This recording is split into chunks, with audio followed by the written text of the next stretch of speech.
নমস্কার বন্ধুরা। আজকে সন্তানের মনোযোগ বাড়াতে আমাদের মাতা পিতাদের কী দায়িত্ব তা নিয়ে আমি জাস্ট কয়েকটা টিপস আপনাদেরকে দেব। প্রথমে যে কথাটা বলা উচিত সেটা হলো, পড়াতে বসানোর আগে গল্প বলে শিশুর মনকে অনেকটা উৎফুল্ল রাখতে হবে। যেই ঘরে আপনি রেগুলার পড়াতে বসাবেন স্টুডেন্টকে, সেই ঘরটা সাউন্ডলেস হতে হবে, অর্থাৎ যেখানে কোনো বাইরের কোনো সাউন্ড যাতে কম ঢোকে সেদিকে নজর রাখতে হবে। তৃতীয়ত, শিশুর পড়ার সময়ে মা বাবা মোবাইলে কথা বলা চলবে না, বা অন্য কারোর সাথে গল্প বলা এগুলিও কিন্তু চলবে না। মা বাবাকে অনেকটা স্বার্থপর হতে হবে এই ক্ষেত্রে। পড়াটা কমপ্লিট করলেই তোকে একটা গিফট দেব, এ ধরনের কথাও বলা যাবে না। কারণ হয় কি, শিশুর মন দিন দিন এসব ক্ষেত্রে তার যে চাহিদা এটা বাড়তেই থাকে।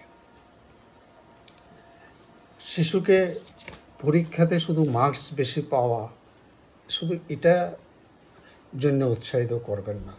অন্যান্য অনেক ভালো ভালো দিক আছে, সেগুলি নিয়েও উৎসাহিত করুন। তাকে খেলাধুলা করার সুযোগ দিন, আউটডোর গেম, ইনডোর গেম, বিশেষ করে রৌদ্রের মধ্যে কিছু একটা সময় দৌড়াতে দিন বা চলাফেরা করতে দিন। আরেকটা বিশেষ কথা, অন্যের বাচ্চার সাথে কখনোই তুলনা করবেন না। মার্কস বেশি পেয়েছে বা কম পেয়েছে, বা তার আদব কায়দা এগুলি, তাহলে কি হবে, ওই বাচ্চাটার প্রতি আপনার সন্তানের তার একটা খারাপ অ্যাটিটিউড তৈরি হবে, এবং এটা আস্তে আস্তে একটা ঈর্ষায় পরিণত হবে। তাছাড়া তার উৎসাহ এবং কনফিডেন্স লেভেল বাড়ানোর জন্য তাকে বিভিন্ন মহাপুরুষের, বৈজ্ঞানিক, বিভিন্ন যে দার্শনিক আছেন আমাদের, তাদের জীবনী গল্পের আকারে বলতে হবে, যাতে তার মধ্যে একটা উৎসাহ তৈরি হয়, তার কনফিডেন্স লেভেলটা বাড়ে।